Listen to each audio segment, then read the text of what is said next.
Ako nagturo ng kumanta dito. Mamaya marinig nyo. Thank you po. You may be seated po muna, no?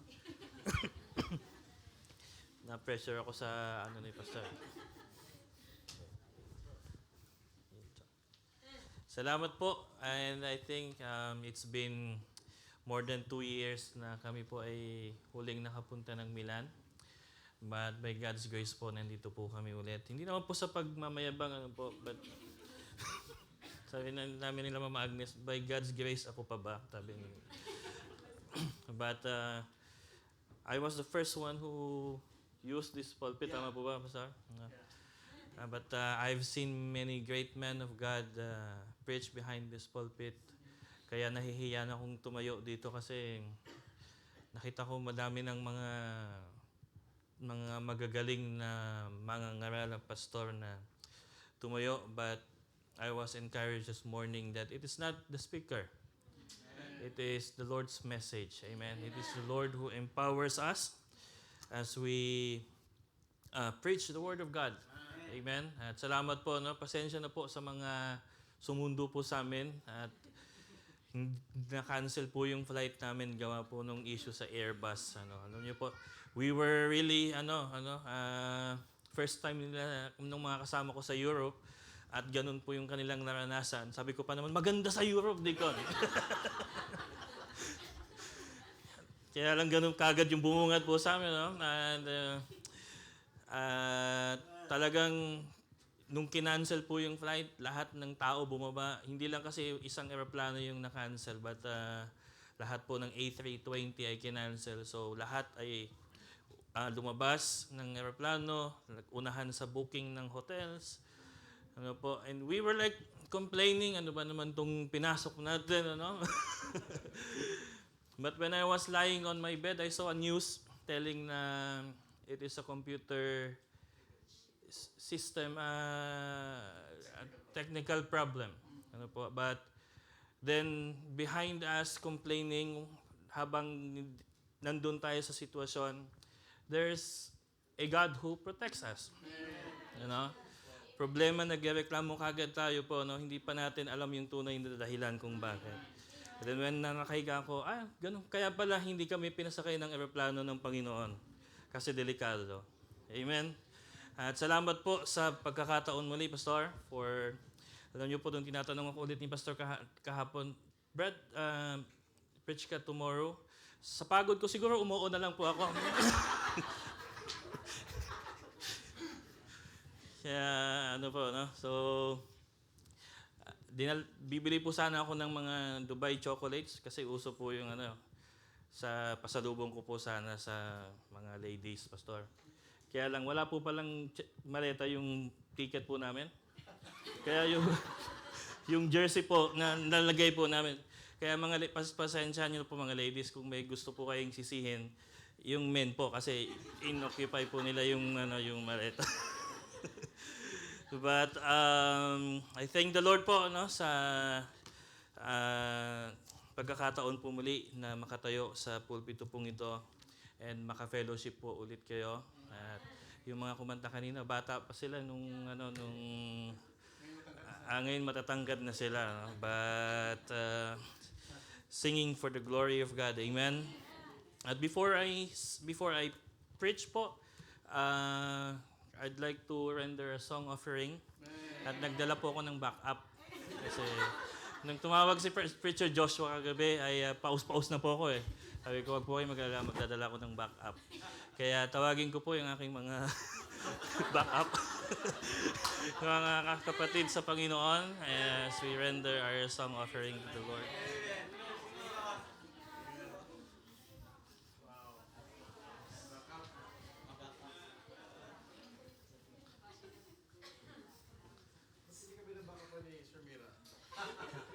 Yan po yung backup niya, Pastor. Amen.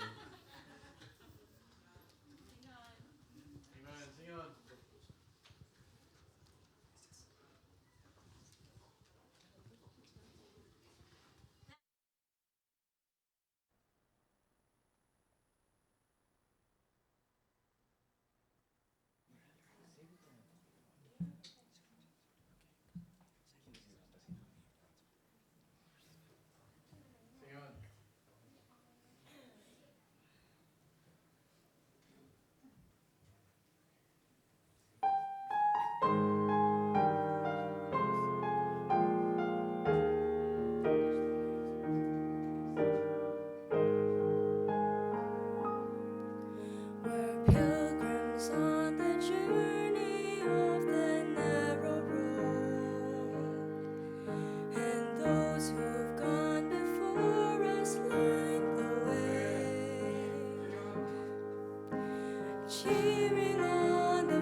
Let us leave to those behind us the heritage of faithfulness passed on through godly loves.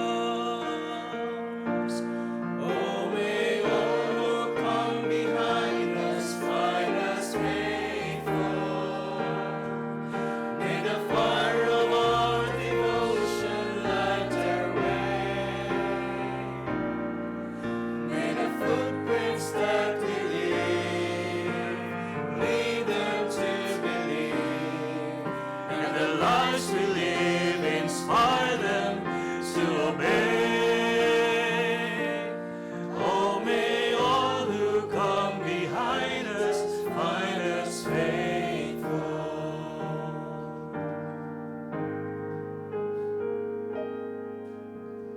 After all our hopes and dreams have come and gone, and our children sift through all we've left behind, may the clues that they discover and the memories they uncover become the light that leads them to the road each must find. Oh, may all who come behind us find us faithful. May the fire of our devotion light their way.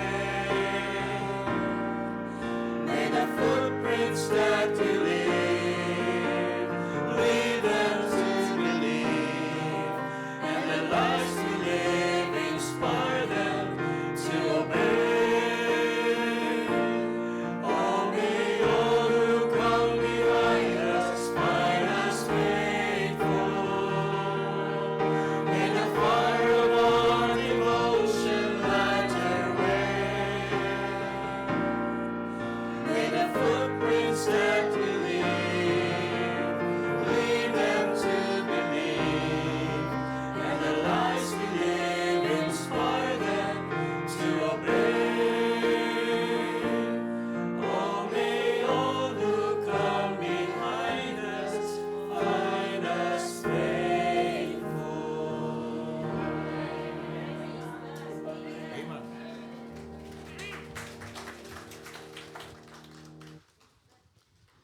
Amen po. To God be the glory.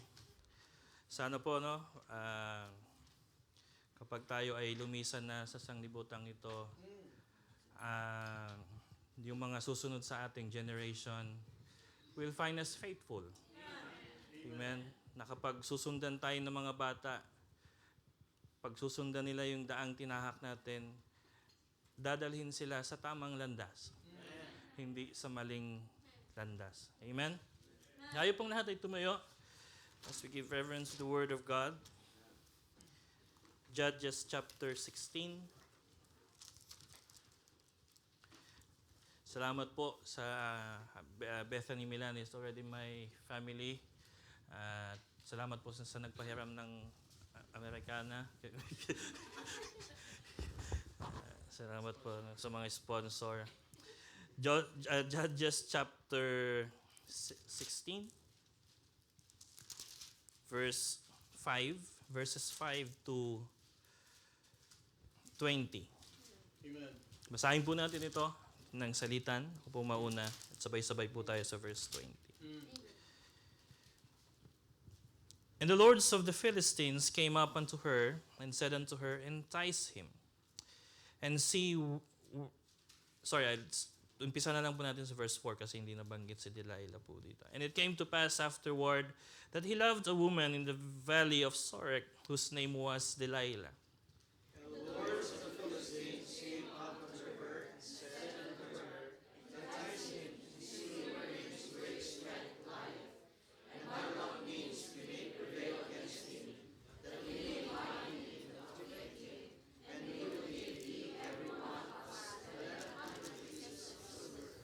And Delilah said to Samson, tell me, I pray thee, wherein thy great strength lieth, and wherewith thou mightest be bound to afflict thee.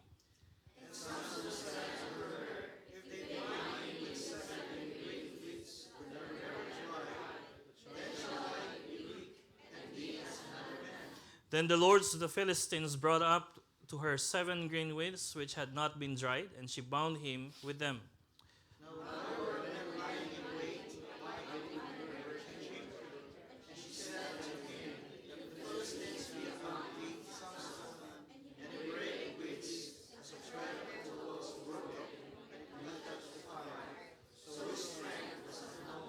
And Delilah said unto Samson, Behold, thou hast mocked me, and told me lies. Now tell me, I pray thee, wherewith thou mightest be bound.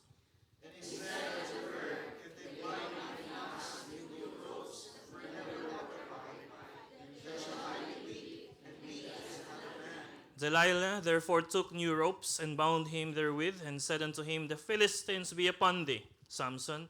And there were liers in wait abiding in the chamber, and he brake them from off his arms like a thread.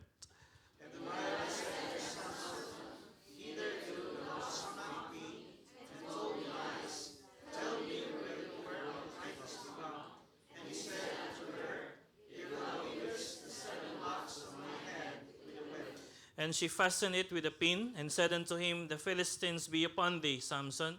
And he awaked out of his sleep, and went away with the pin of the beam and with the web.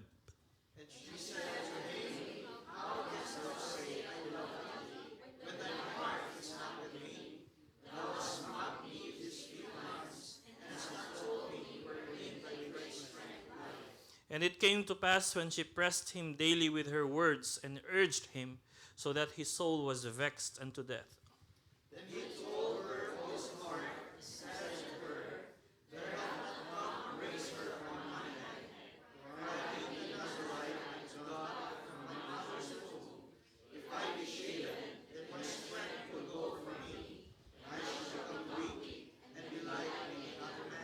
And when Delilah saw that he had told her all his heart, she sent and called for the lords of the Philistines, saying, Come up this once, for he has showed me all his heart.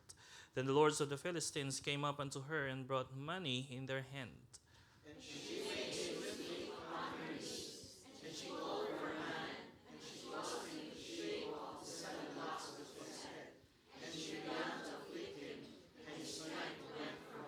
Verse 20, all together.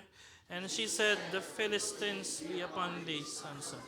He woke up of sleep, and said, I will go out as at the other times before, and shake myself. And he wist not that the Lord was departed from him. What a tragic event. He wist not that the Lord was departed from him. Our dear and Holy Father in heaven, we thank you, Lord, for this wonderful morning. Salamat, Panginoon, sa mga anak po ninyo, mga bisita that are gathered here to worship you in spirit and in truth. Ang dalangin po namin, O Diyos, patuloy pong kayong mangusap sa puso ng bawat isa po sa amin. I pray, Lord, that you continue to hide me behind this pulpit. Kayo lamang po ang makita, Panginoon. Teach me, O Lord, and speak to your people through the mouth ng inyo pong lingkod, Panginoon, sa umaga pong ito. I pray that you continue to encourage us, rebuke us, correct us through your word, O Lord. At nawa, Panginoon, ay patuloy po ninyo kaming kausapin sa umaga pong ito. If there's someone in the middle of our worship this morning na hindi pa po nakakakilala sa inyo, magligtas po kayo, Panginoon, ng kaluluwa sa umaga pong ito. I pray, Lord, that you continue to be magnified and glorified in our gathering. In Jesus' name we pray. Amen. Happy Lord's Day po. Amen. Happy Lord's Day. Maliwanag po, no? It is the Lord's Day. Not our day. Not your day. Not my day. It is the Lord's Day. Amen. Kaya ibigay po natin ang buong atensyon natin sa Panginoon. Amen. Because this is not our day. It is the Lord's Day. Ang sabi po dyan, sino pong nakakilala kay Samson? Si Delilah, kilala niyo po ba yun? Kinakanta niyo po yun dati, no? Why, Delilah? Amen? Alam niyo po, I have this habit na kapag gumagamit ako ng cellphone, tamad ako mag-charge, Dikon. And buti na lang po, nagkaroon ako ng asawa. Kasi ang asawa ko po, masipag po itong mag-charge. Ano? Hahanapin ko yung cellphone, nandun na sa sala, naka-charge na po. At tuwing gagamitin ko, fully charged na.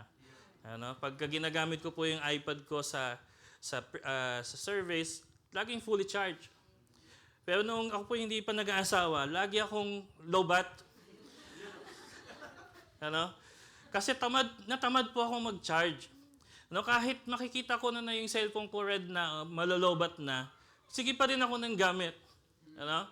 And then, I would just keep using my mobile, my phone, without even noticing that my battery is already draining out. At late ko na pong marirealize yon kapag namatay na yung cellphone. Lalo na kapag importante yung ginagawa mo, biglang mamamatay, Pastor. Taranta ka ngayong kukuha ng charger. You have to plug it in. Sabi nga ni Pastor Angelo last Wednesday. Ano po. And this happened to Samson. This happened to Samson sa ating pong binasa. He did not notice that the Lord has already departed from him. Nakakalungkot pong sitwasyon sa buhay na hindi mo man lang napansin o hindi mo man lang nahalata na wala na pala sa iyo ang kapangyarihan ng Diyos. Without even noticing. What a tragic event. Okay pa sana kung napapansin mo eh. Okay pa sana kung may mga signs. Okay pa sana kung napapansin mong malayo ka na sa Diyos. But in the case of Samson, he did not notice it. Look at chapter 16 verse 20. Ang sabi po diyan, I will go out as at times as the other times before. Lalabas akong kagaya ng dati. Ha? Lalaban akong kagaya ng dati. Papatayin ko silang kagaya ng dati. But there's a problem. Ang sabi po, and he wished not that the Lord was departed from him. Hindi niya napansin. Wala na pala ang Diyos sa kanya. Did it happen overnight? No. Alam niyo po, walang nag-backslide overnight. Magtapatan na po tayo dito. Yung bigla na lang hindi nagsimba, kasi backslider, matagal ng backslider yon. Hindi mo lang napapansin.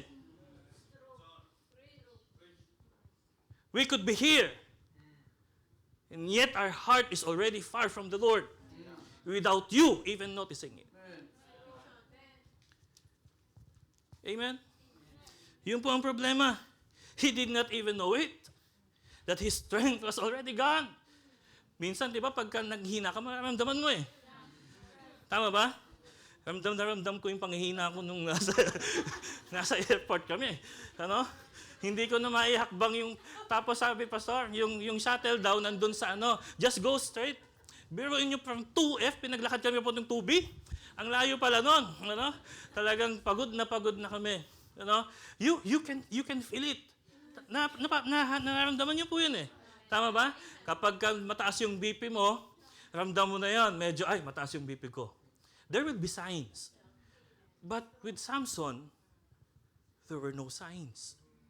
Na hindi niya nga naramdaman na nawalan siya ng strength. He thought he was still strong. And sabi niya, I will go out again.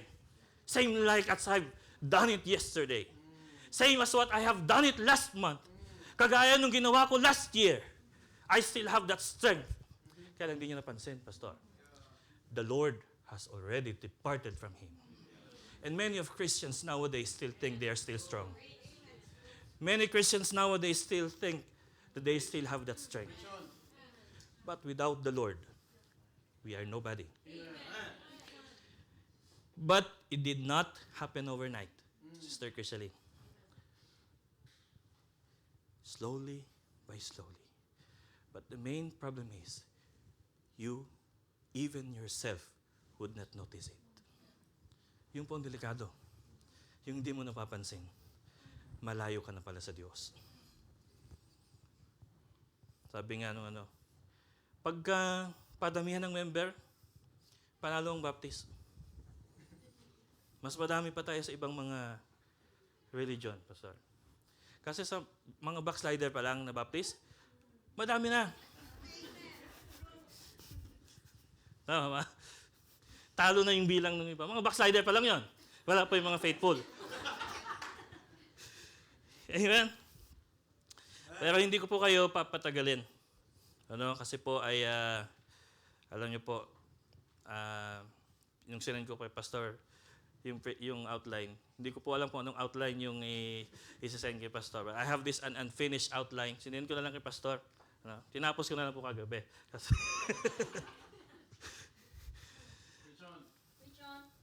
Number 1, how did Samson end up in this situation of his life? Para alam natin, so that we will avoid it. Amen? Andiyan po ba kayo? Amen. Gising pa kayo, no? Amen. Pag mas malakas ang amen, mas mabilis po akong matatapos. Kasi po, pag di kayo nag-amen, feeling ko hindi nyo naiintindihan. Kaya hahabaan ko yung explanation. Pero pag nag-amen po kayo, ibig sabihin, you agree, tapos na po tayo. Amen? Number 1, the drift. A slow decline. As I've said, nobody backslides overnight. Nobody loses the power of God with one giant leap. We drift away inch by inch. I've studied, una ko pong course ay marine transportation. May seaman po ba dito? Ayun, seaman. Mga seaman kayo. Ayun, mga seaman pala sila. Kaya lang hindi ko po natapos. Ayun, natapos. Hanggang first year lang ako. Pero mayroon po kaming subject na navigation, tama ba? At kapag buti na lang may seaman, hindi po ako nagsisinungaling.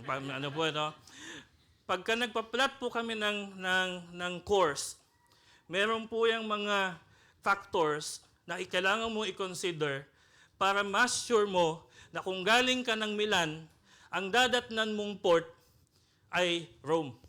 Tama ba? Ano po yung mga factors na yon? May current.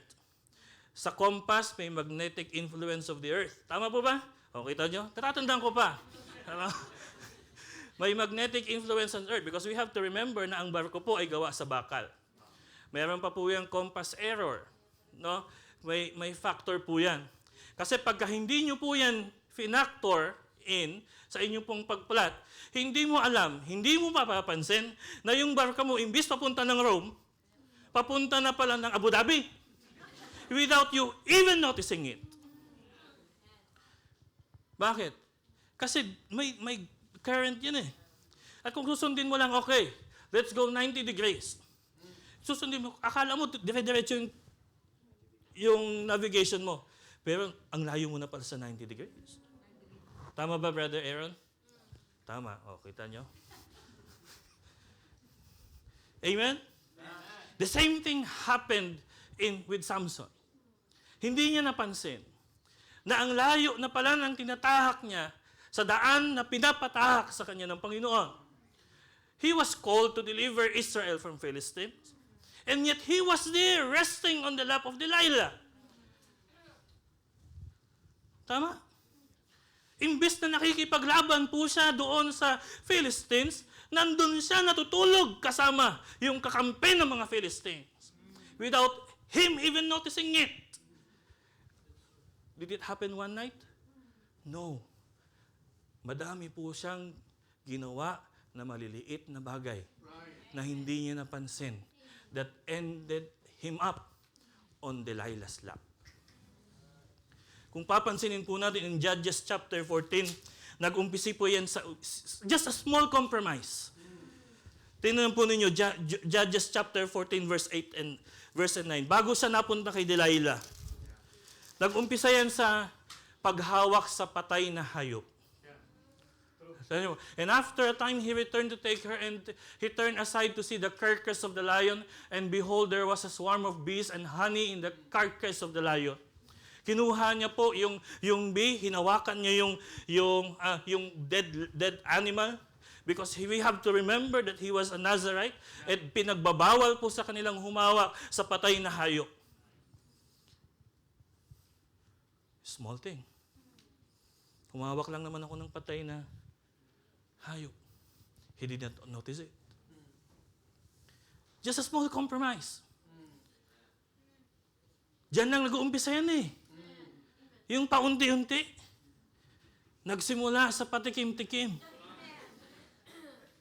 Tama?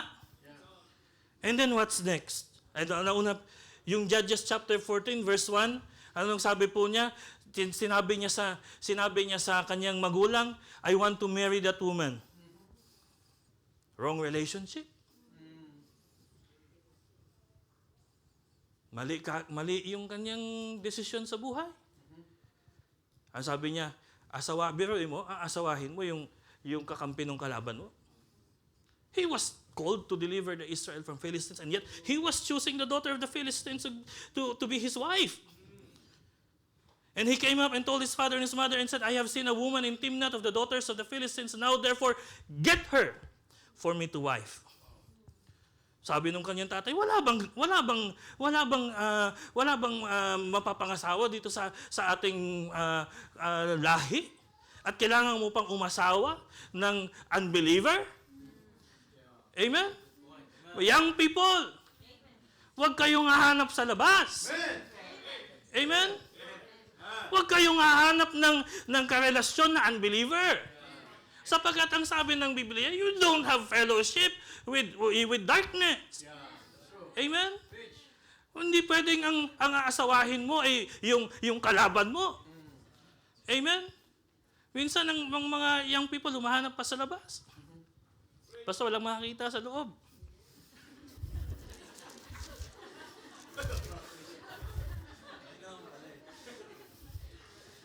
Amen?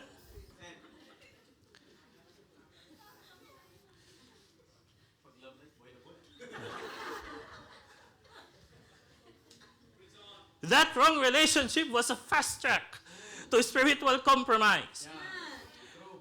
Tama? Nag-shortcut si Samson. It was a fast track to a spiritual compromise. Yung pinili niya palang mali ang tao, mali na kagad yung buhay niya. Pag napunta ka sa maling tao, mga young people, kawawa ang buhay mo. Ipaglalaban ko yan, pastor. Pinaglaban niya. Minsan, bumalik nagsimba, Sister Chriselle, naka-sunglasses na. Oh, sis, bakit ka naka-sunglasses? Pastor, binugbog po ako nung pagtanggal ng sunglasses, puro eye bags na pala. It will start with small thing. Just small, single step. Ano pang ginawa ni Samson? In verse 10. So his father went down unto a woman and Samson made there a feast. Biruin mo, nagpa-party pa si Samson. For so used the young men to do. Anong klaseng party to? Hindi po to normal na party. Kagaya nung party na ginagawa ng mga kabataan. It was a worldly feast. Samson with all the driftings ended up sleeping on Delilah's lap, resting on the enemy's lap. His calling was to deliver the Israel from the Philistines, yet he was there sleeping instead of fighting. Nadaming Kristiyano, ganito po. Imbis na nakikipaglaban, imbis na naglilingkod sa Panginoon, natutulog kasamang dyablo.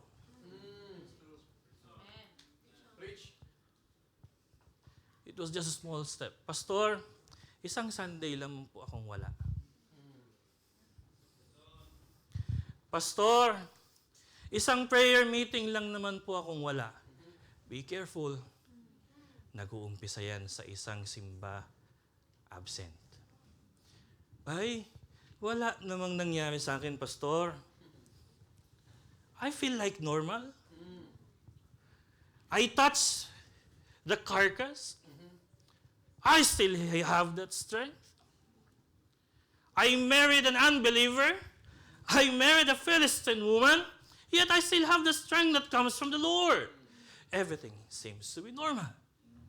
But he does not know that he is already slowly drifting away from the Lord. Amen? Mga kapatid, as Christians, we are called to serve. Amen. Hindi para umupo kasama ang dyablo. Amen? Tayo'y tinawag ng Diyos upang maglingkod sa Panginoon, hindi para makipaglaro sa kalabang dyablo. Amen? Gustong-gusto mo, hinihili ka ng kalaban eh. Pinapatulog ka ng kalaban. Malamig ngayon. Matulog ka pa. Sa worship service ka na lang dumating. Tama?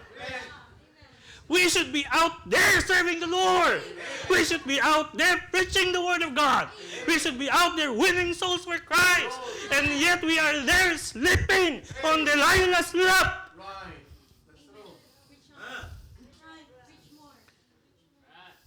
Isang hakbang lang naman.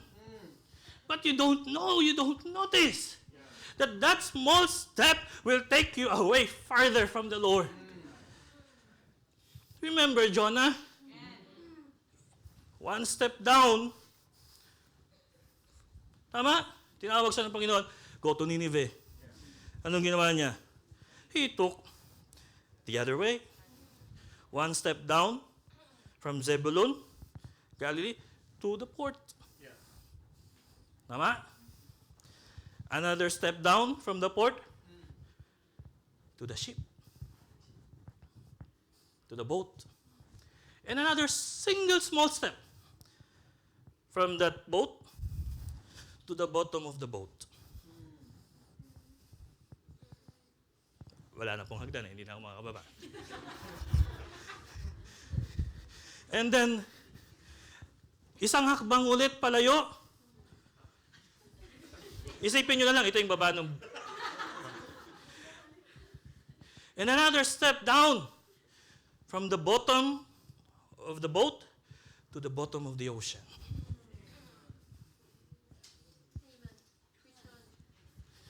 And then from the bottom of the ocean to the bottom of the belly of the fish. All begin with a single small step.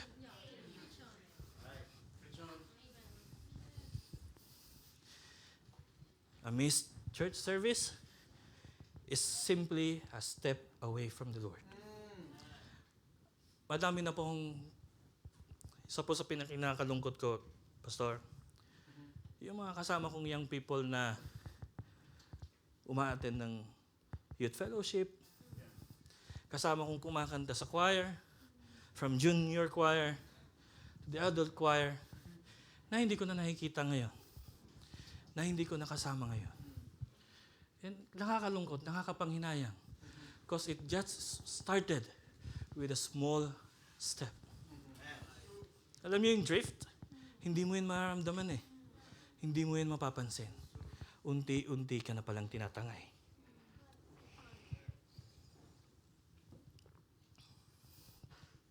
I forgot to pray. Bukas na lang ako magpipray. Bukas, nakalimutan mo ulit mag-pray. Bukas na lang ulit, Pastor. Until that small step would become so normal for you. And there you find Samson resting on Delilah's lap.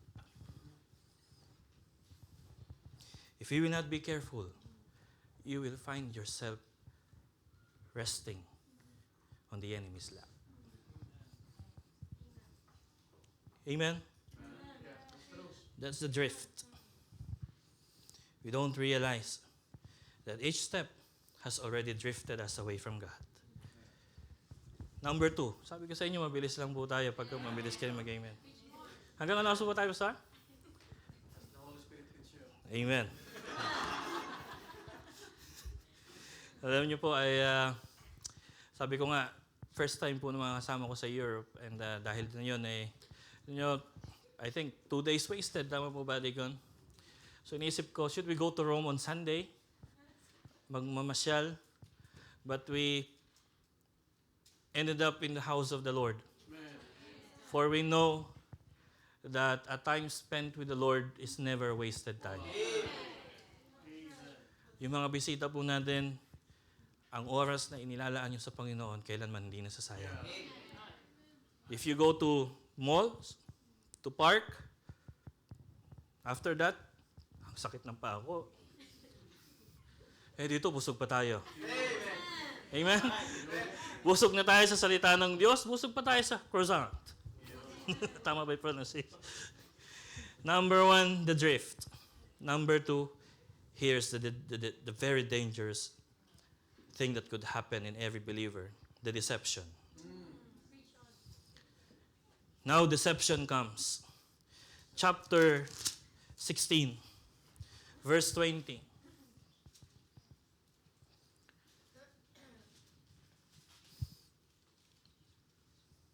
Alam po natin ang kwento, sabi po ni Delilah, Samson, ano bang sikreto ng lakas mo?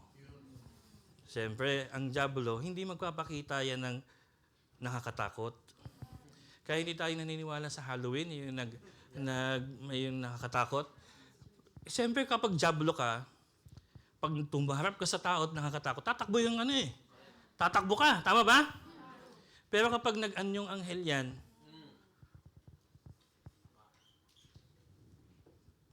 Preacher Joshua, tama po ba? Brother Jordan, anong sikreto mo? Sa umpisa, lalaban ka pa.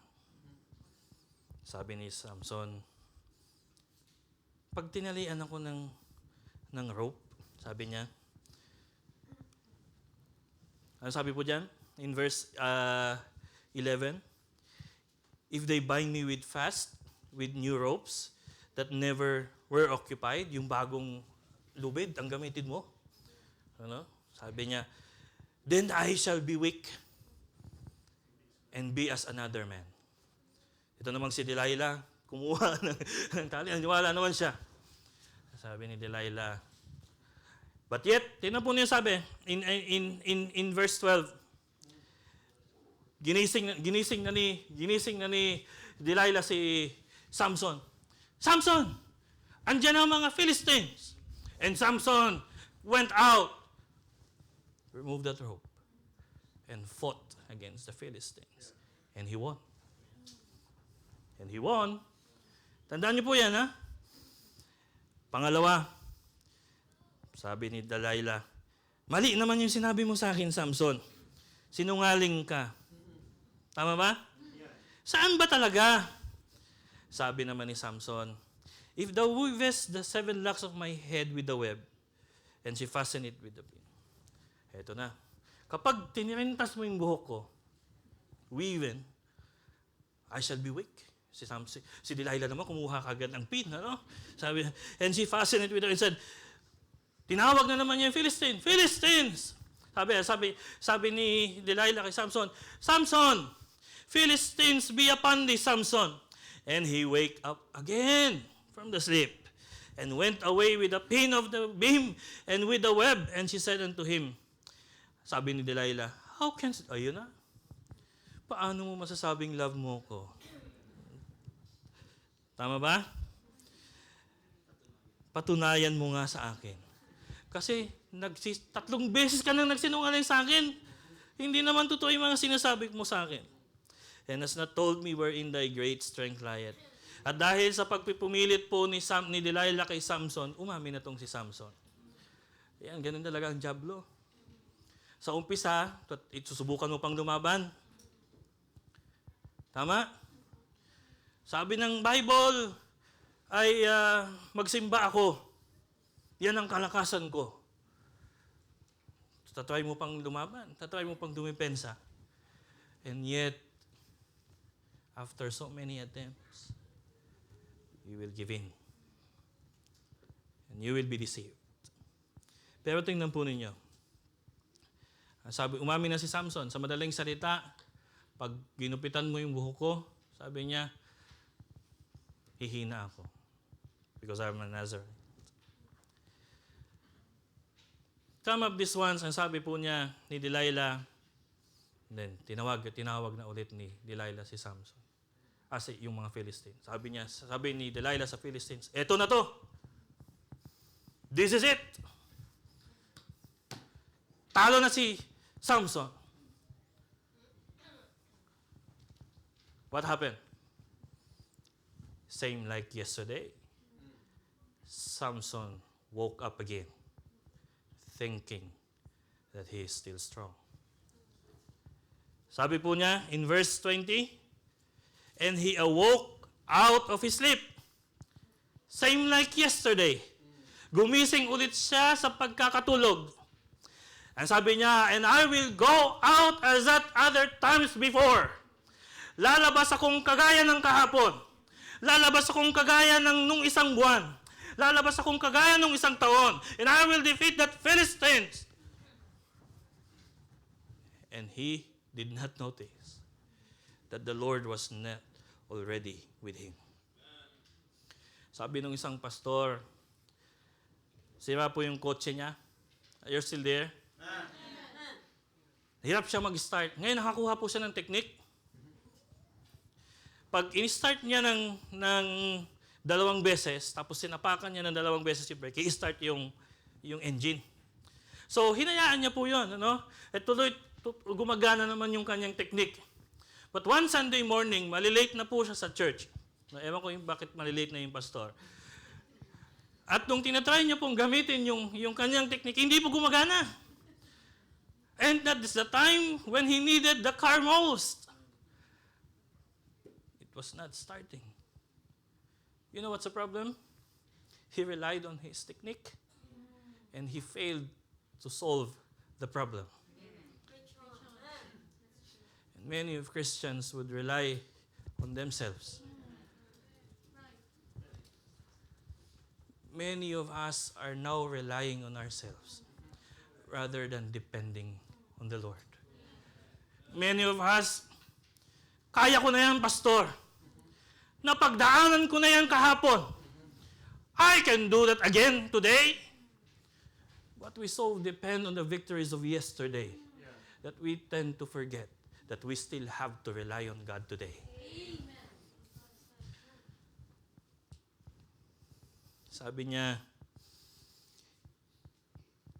nakakalungkot, no? Lalabas akong kagaya ng dati. Sabi ni Sister Laika, kanina sumusuntok-suntok pa siya. Imagine mo si Manny Pacquiao, lalabanan niya yung isang bata. Sabi ni Manny Pacquiao, kaya kong labanan yan. Thinking that he's still strong. At nung sumuntok na siya, hindi man lang nasasaktan yung kalaban. Bakit? That strength is no longer there. And many of us nowadays are still deceived that we are still strong, even if we no longer have that strength. At kapag dumating yung kalaban, talo ka kagad. Amen? Sabi niya, I would just shake it off. Sabi nga nung isang kanta, shake it off. Sabi niya, I will go out as at the other times and shake myself. I will just shake this off. I will just shake myself and win this battle again. But yet, he failed to realize that he is already losing the battle. That's the deception, mga kapatid. He trusted the shake, not the spirit. He trusted the routine, not the relationship. Problema, masyado na tayong panatag sa routine na lang. Simba, uwi. Simba, uwi. Mga Zimbabwe citizens. Simba, uwi. Simba, uwi. Just an ordinary routine. Amen? Madami tayong mga mananampalataya dito. Mukhang malakas. Mukha pa ding matatag. Mukha pa ding mga banal. Naka-necktie, naka-long sleeve, naka-Amerikana, na kung titingnin mo, kayang-kayang kalabanin ng dyablo. But you are just deceiving yourself if you are just depending on your strength. I will just shake this off. I will just shake myself and I will defeat these Philistines. Mga kapatid, you are wrong. If you think that you can still win the battle by yourself alone, you are wrong. Kung sa tingin mo, kaya mo pating lagpasan yung mga pagsubok na dumaan sa iyong buhay nang sa sarili mo lang, you are wrong. Kaya pagdapas mo doon, talo ka!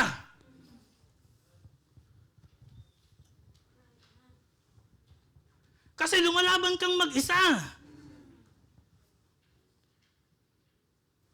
You are just deceiving yourself.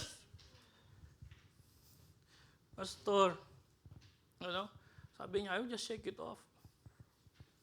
Alam niyo, ang katotohanan, all you have is just a watch, but not the time. Alam niyo yung totoo, ang meron ka lang, relo. Hindi yung oras.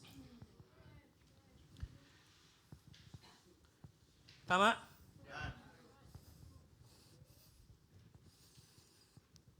You are deceiving yourself when you are thinking that you have the entire time in this world.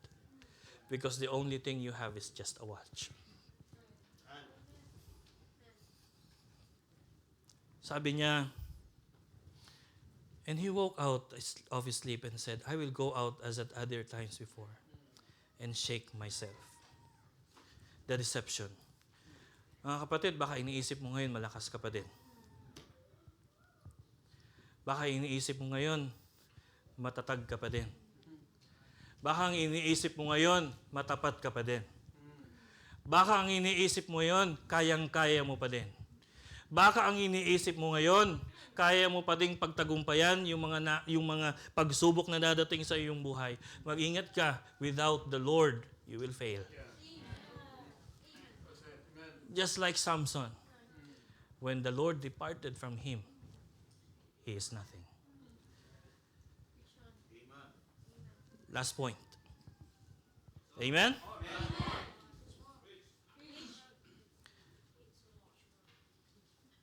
The drift, the deception, the departure. What a tragic event. A slow decline. Delilah cut his hair. She cried, the Philistines be upon thee. Here Samson jumping out again, thinking he would win the victory again. But this time, nothing was there. Ginising siya ni Delilah. Samson, andyan ulit yung Philistines. Sabi ni Samson, no problem! No problem! Ako pa ba? By God's grace. Sabi niya gano'n.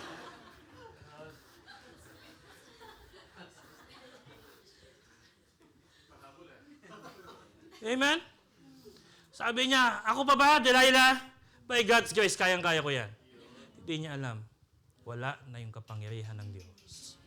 And the Lord has already departed from him. What a tragic event in your life! That the Lord will depart from you without you even realizing. Okay pa kung napapansin mo eh. Ang problema, hindi mo napapansin, wala na sa iyo ang kapangyarihan ng Diyos. You can be singing in the choir without the power of God. You can still win souls without the power of God. You can still preach the word of God without the power of God. You can still be a member of this church without the power of God. Without you even realizing that the power of God is no longer with you. Napapansin nyo? That even you can sing thousands of songs, wala nang epekto sa buhay mo. Because the power of God is no longer with you.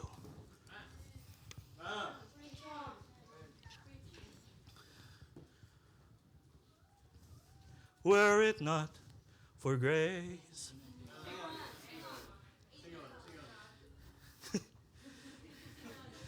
I can tell you where I'd be. Diba? Forever running. But you will still lose the race. If it weren't the grace of God. Amen? But this time, that strength was no longer there. What a tragic event. Alam nyo, ano mga nawala sa kanya? His strength was gone. Wala na yung lakas. Hindi niya na kayang talunin yung Philistines. Ano pang nawala sa kanya? In verse 21, nawala yung paningin niya. Kasi, ano tawag nito? Dinukot. Dinukot yung mata niya. Nabulag siya. His strength was gone. His sight was gone. Ano pa? Kinulong siya. His freedom was gone. Ang dami pong nawala sa kanya. Pero alam niyo, pinakamalaking nawala sa kanya, ang Panginoon.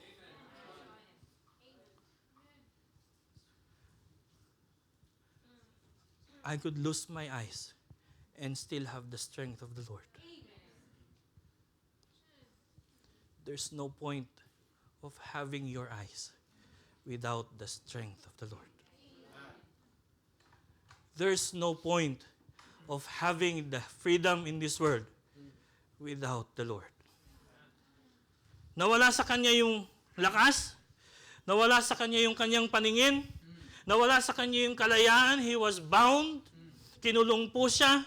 But you know the greatest loss that he has experienced in this life when the Lord has departed from him. Imagine, the same man who tore a lion apart could no longer break a rope.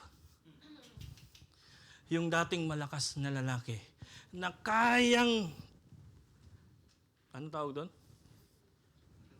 Hatiin o putulin, yung leon.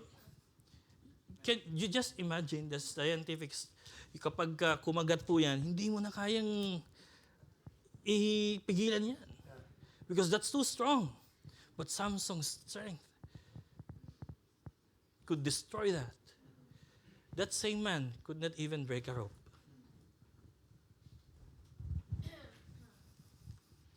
But you know, the greatest strategy is not losing the vision, not losing the eyesight, but losing the presence of God in his life. Remember, when God's presence was no longer with him, he was just a nobody. Without God in your life, you are just a nobody.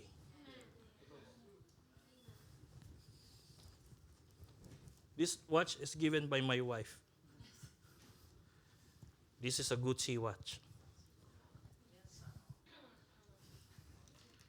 Pag sinuot ko to, feeling ko, nadagdagan yung value ko. Tama ba? Tapos, nagsuot ka ng sapatos na, ano bang mahal na sapatos, Pastor? Hermes. Hermes na shoes. Nagsuot ka ng Hermes pa. Lalakad ka ngayon. Akala mo, ang taas-taas ng value mo. Akala mo lang yon.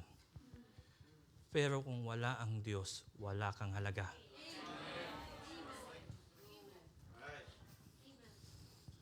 Sasakay ka ng kotse. Sa company po namin, pag nagtatrabaho ako, may protocol po kami. Bawal ako umattend ng meeting nang hindi po luxury car ang sinasakyan ko. Pagkasakay ko doon, feeling ko, ang taas-taas ang value ko. Pero naisip ko, sa harapan ng Diyos, this is nothing. This is nothing. Kahit anong ginto ang suot mo, that doesn't add value in front of the Lord. Kasi ipapaalala ko sa inyo, yung gintong suot-suot mo, tatapakan mo lang yan sa langit. Even if you have the most expensive pearl in this world, remember, in heaven, that's just gate.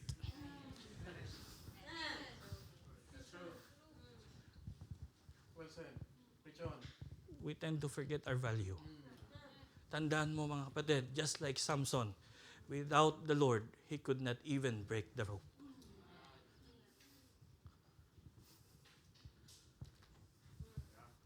Brother Aaron, you're a seaman, right?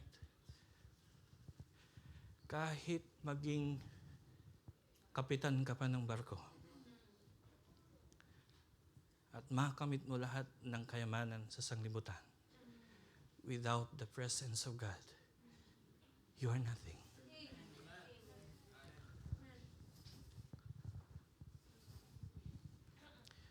Samson, he defeated many Philistines.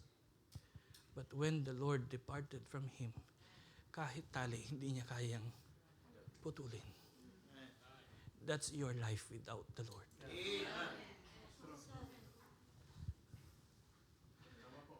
Kaya ang katotohanan, mga kapatid, the only reason you can do work for the Lord is because it is the Lord's work.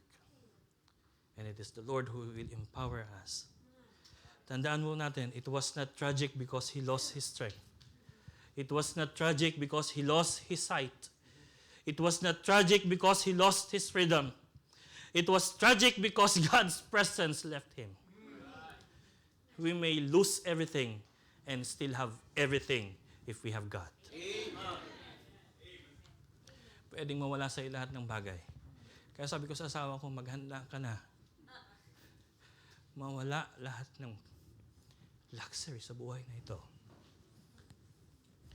If we will follow the Lord.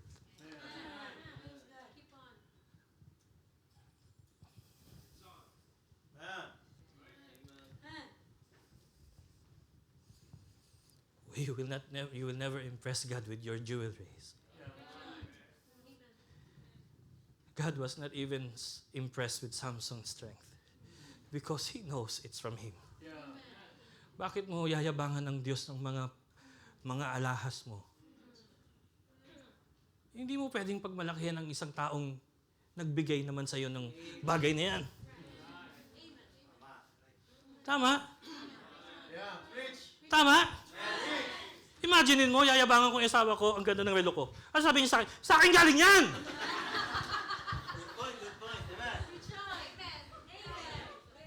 Masyadong nagmayabang si Samson eh. Kaya ko kahit wala ka. Sabi ng Panginoon, tingnan natin. Gumising siya. Wala na ang kalakasan ng Diyos sa buhay niya. He can't even break the rope. Mga kapatid, kapag wala ang Diyos sa buhay mo, missionary Chris, you cannot even break a rope.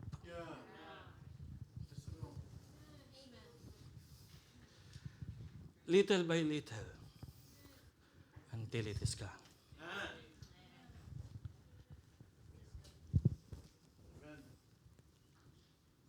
But thank the Lord, Samson's story does not end with failure. Amen. Sabi doon, and the Lord was departed from him. Umalis ba ang Diyos sa kanya? Did God leave him? I don't think so. Because when he called again on the Lord, his hair grew again. And he started to regain his strength.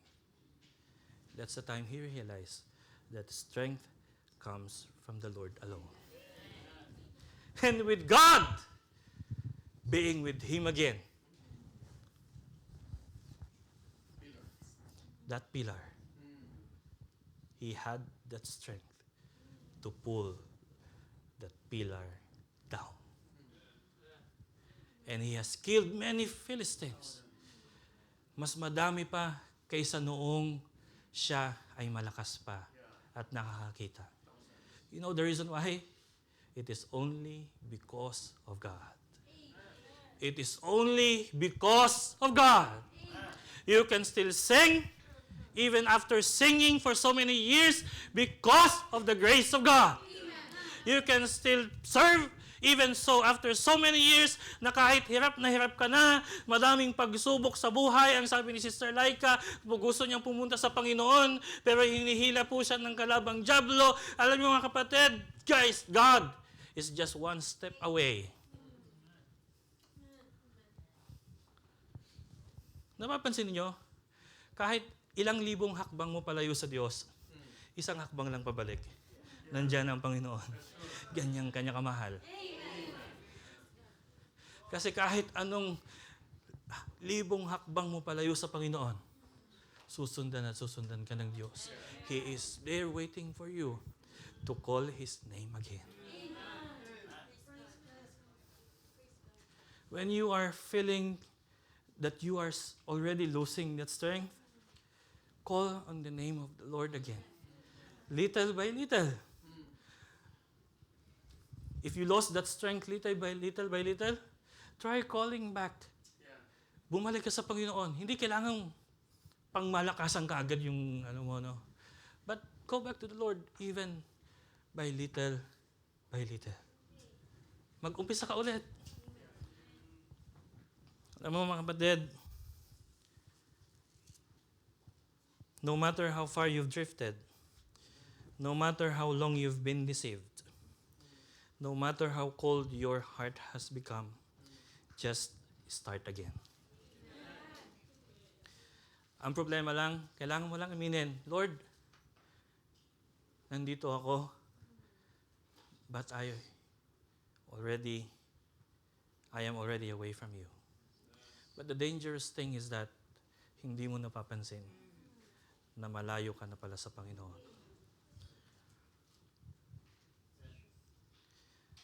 Just start again. Little by little. Just start again. Salamat sa mga bisita natin. Nandito kayo. You are, with that small step, you are starting again. Come to the Lord. Come to the Lord. Remember Zerubbabel? When he was tasked to rebuild the temple? Ang sabi po ng mga tao in Ezra. Can we open our Bible in Ezra?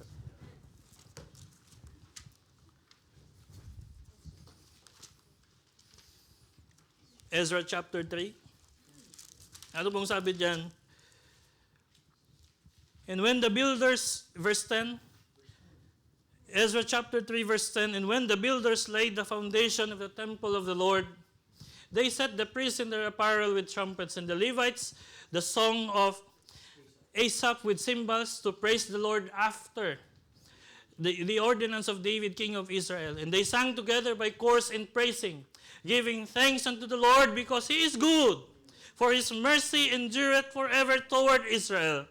And all the people shouted with a great shout when they praised the Lord, because the foundation of the house of the Lord was laid. Oh, Zerubbabel was so happy na nung naitayo na po muli yung pundasyon ng templo ng Panginoon, the people rejoiced. Thank the Lord, yung nasirang templo na uumpisa na ulit. Inuumpisa na ulit. But look at what happened in the next verse. Many of the priests and Levites and chief of the fathers who were ancient men, those who have seen the old temple, hindi sila natuwa. Bakit ganyan lang?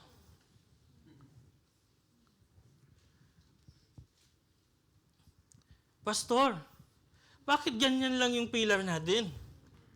Dati malaki yun na. Bakit ngayon maliit na lang?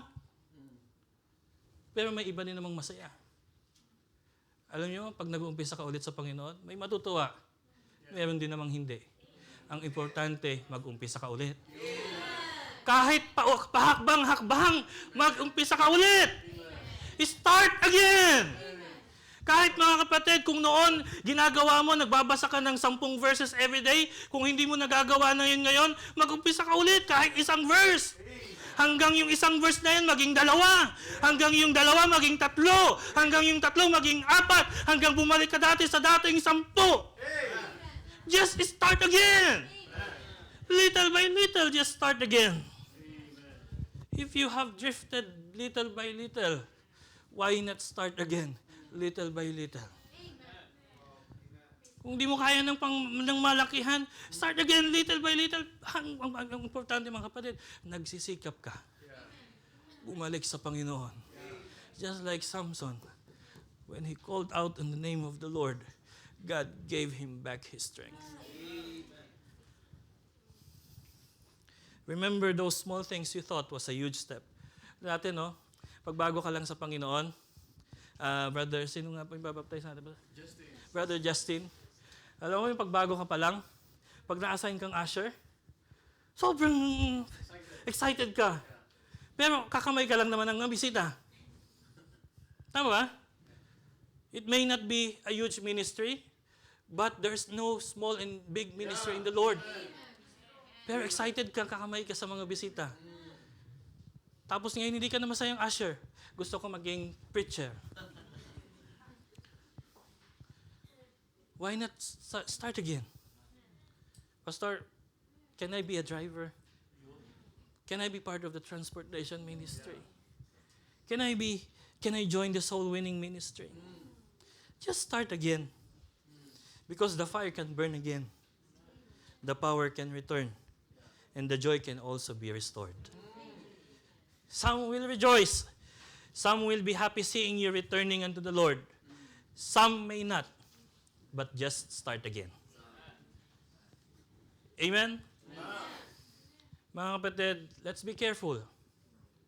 Because ang pinakamahirap po sa buhay ng mananampalataya, yung hindi mo mapansin, wala na pala ang kalakasan ng Diyos sa buhay mo.